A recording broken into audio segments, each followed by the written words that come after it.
Hey everybody, this is Ray Flick, television beat writer for Bleeding Cool. Welcome you back to our weekly recap review of Hulu's Castle Rock Season 1. We're going to be taking a look at this week's episode, the fourth episode of the season, The Box. And again, while I was a big fan of the first three episodes, and if you haven't done so, please go back, watch them together as a unit, because I think they function really well. The fourth episode was a bit of a dial back. I'm not saying I didn't like it, but I find it to be a very incomplete episode from a storyline standpoint. We learned some things about Deaver's background in regards to when he was gone as a child. We start to see that he starts having some flashbacks. So we see some progression there. But I think this episode was really more about fleshing out the other characters, and I think that's where, for me, the highlights of the episode were. So again, I'm going to start off by telling you a spoiler. My review is going to be very incomplete in that regard, because I need to see where the remaining 6 episodes are going to take us, because this is becoming one of those series that you can reflect back on and go, oh, I didn't get it, may not have liked it in this episode, but now seeing it played out. So from a storyline standpoint, we got some things, but again, I'm hedging my bets to see where we go from here.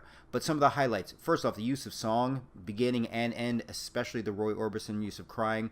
So many ways we can interpret that. Was it Zalewski essentially his last act in crying out to try to make things decent and right? Was it ironic sense of crying in the sense of they didn't want Henry to be leaving Castle Rock? But again, I just thought it was so appropriate, especially juxtaposed with what Zalewski was turning into a one-man guardian slaughter angel in Shawshank prison. So music I thought was very, very effective. This episode was a acting masterclass for Sissy Spacek and Scott Glenn. First, the very moving scene between them when Alan's trying to get Ruth to warm up to the idea of going to Texas with Henry, because Henry wants to take her there and to put her into a facility. And just this beautiful moment where he doesn't want her to go, but he doesn't want her to stay if going is going to be better. And the way she just kind of says, no, this is my home, I'm staying here. It's just a beautiful moment between two amazing actors. And also, though, it wasn't just the soft, nice stuff. The scenes each of them had with Andre Holland, Henry Deaver, I thought were also amazing. The fact that Ruth just shut that shit down regarding Henry and this whole idea about going to Texas and leaving Castle Rock and going to a facility. She wasn't having any of that. And the scene between Henry and Alan Pangborn, where Alan Pangborn just lays it out to him like, look, your father said you did it. What am I supposed to do? He wrote it out on a banknote. Tell me what I'm supposed to do about that. So again, I thought it was a masterclass for Sissy Spacek and Scott Glenn, because it showed them, look, they can do those soft, beautiful, heart-wrenching, intimate moments, and they still know how to lay the smack down acting-wise and from their character standpoint when they need to. Andre Holland and Melanie Lynskey, Molly and Henry Deaver, I'm fascinated by their relationship, and I think there's such this sweet connection that's going on. I was concerned in the sense that Molly's being able to pick up on Henry's thoughts even from that far of a distance, and I know she's had that warning about getting too lost into him. But there was that sweet moment after he finds out a lot more from Alan Pangborn than he was expecting, and he goes to her and he just looks like she's the only person he can get any sense of safety and intimacy from. And I love that moment. And also, I think that next morning when he stayed over and the fact we see them in the bed together, I think it speaks volumes for Stephen King and how he handles these kind of relationships. He doesn't go hard with the sex. It was sexual. We don't know if they had sex or if they just slept in the bed together. But there's a sweet innocence and intimacy to two people who have seen and are dealing with a lot, who just appreciate the time together, the physical being with each other, the closeness and the connection that's there. So again, I have to say another major highlight.